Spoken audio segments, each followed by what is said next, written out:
የፋሲካ ወራት ሰባተኛ ሳምንት ሐሙስ አንደኛ ንባብ ከሐዋርያት ሥራ ምዕራፍ 22 ቁጥር 30 አልፎም ምዕራፍ 23 ከቁጥር 6 እስከ 11 በማግስቱ አዛዡ አይሁዳውያን ጳውሎስን የከሰሱበት ትክክለኛ ምክንያት ምን እንደሆነ ለማወቅ ፈለገ።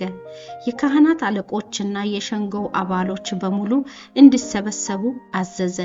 ጳውሎስንም ከእስራቱ ፈቶ ወሰደና በፊታቸው አቀረበው። ጳውሎስ እዚያ ከነበሩት ሰዎች እኩሌቶቹ ፈሪሳውያን መሆናቸውን አውቆ ወንድሞቼ ሆይ እኔ ከፈሪሳዊ የተወለድሁ ፈሪሳዊ ነኝ። እነሆ አሁን በፍርድ ፊት የቀረብሁት ሙታን እንደሚነሱ ተስፋ በማድረጌ ነው ስል ድምጹን ከፍ አድርጎ በሸንጎው መካከል ተናገረ። ጳውሎስ ይህን በተናገረ ጊዜ በፈሪሳውያንና በሰዱቃውያን መካከል ጠብ ተነስቶ ሸንጎው ለሁለት ተከፈለ። ምክንያቱም ሰዱቃውያን ትንሣኤ የለም፣ መላእክትም የሉም፣ መንፈስም የለም ሲሉ፣ ፈሪሳውያን ግን እነዚህ ሁሉ አሉ ብለው ያምናሉ። በዚህ ጊዜ ታላቅ ሁካታ ሆነ። ከፈሪሳውያን ወገን የሆኑ አንዳንድ የሙሴ ሕግ መምህራንም ተነሱና እኛ በዚህ ሰው ላይ ምንም ክፉ ነገር አላገኘንበትም፣ መንፈስ ወይም መልአክ ተናግሮት ይሆናል፣ እኛ ምን እናውቃለን በማለት ተከራከሩ። ጠቡ እየከረረ ስለሄደ ሰዎቹ ጳውሎስን እንዳይወጫጭቁት ፈርቶ አዛዡ ውረዱና ጳውሎስን ከሰዎቹ መካከል ነጥቃችሁ አምጡ፣ ወደ ጦሩ ሰፈርም ውሰዱት በማለት ወታደሮቹን አዘዘ። በማግስቱ ሌሊት ጌታ በጳውሎስ አጠገብ ቆሞ አይዞህ፣ በኢየሩሳሌም እንደመሰከርህልኝ እንዲሁም በሮም ልትመሰክርልኝ ይገባሃል አለው። ይህ የእግዚአብሔር ቃል ነው። ለእግዚአብሔር ምስጋና ይሁን።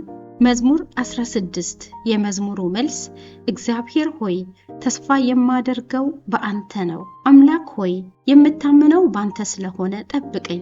እግዚአብሔርን አንተ አምላኬ ነህ፣ ያለኝም መልካም ነገር ሁሉ ከአንተ የተገኘ ነው እለዋለሁ። እግዚአብሔር ሆይ ተስፋ የማደርገው በአንተ ነው። እግዚአብሔር ሆይ አለኝታዬ አንተ ነህ። አንተ የሚያስፈልገኝን ሁሉ ትሰጠኛለህ። ለወደፊትም የሕይወቴ ዋስትና አንተ ነህ። እግዚአብሔር ሆይ ተስፋ የማደርገው በአንተ ነው። መልካም ምክር በመስጠት ስለሚመራኝ እግዚአብሔርን አመሰግናለሁ። በሌሊት እንኳን እንዲገስጸኝ ሕልናዬን ያነቃል። እግዚአብሔር ዘወትር ከእኔ ጋር እንደሆነ አውቃለሁ። በአጠገቤም ስለሆነ አልታወክም። እግዚአብሔር ሆይ ተስፋ የማደርገው በአንተ ነው። ልቤን ደስ አለው፣ መንፈሴም በደስታ ተሞላ። ሁለንተናዬም ያለ ስጋት ይኖራል። ነፍሴን በሲኦል አትተዋትም፣ ቅዱስህንም መበስበስ እንዲደርስበት አታድርገውም። እግዚአብሔር ሆይ ተስፋ የማደርገው በአንተ ነው። የሕይወትን መንገድ ታሳየኛለህ። የአንተ ከእኔ ጋር መሆን በደስታ ይሞላኛል፣ የዘላለምንም ደስታ ይሰጠኛል። እግዚአብሔር ሆይ ተስፋ የማደርገው በአንተ ነው።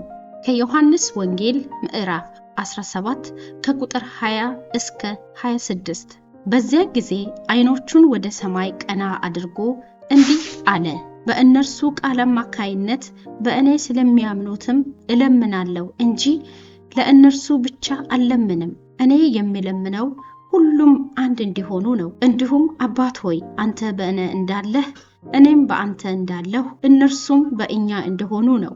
አንተ እንደላከኝም ዓለም እንዲያምን ነው። እኛ አንድ እንደሆነን እነርሱም አንድ እንዲሆኑ ለእኔ የሰጠኸኝን ክብር ሰጥቻቸዋለሁ። እኔ የምለምነው እኔ በእነርሱ አንተም በእኔ እንደሆንህ እነርሱም በፍጹም አንድ እንዲሆኑ ነው። እንዲሁም እኔን እንደላከኝና እኔን በወደድከኝ መጠን እነርሱንም እንደወደድሃቸው ዓለም እንዲያውቅ ነው።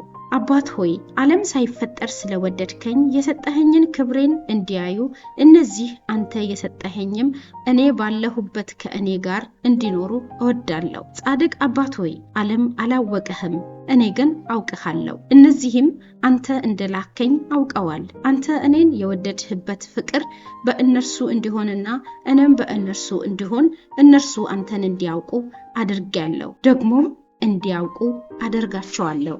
ይህ የክርስቶስ ቃል ነው። ክርስቶስ ሆይ ምስጋና ላንተ ይሁን።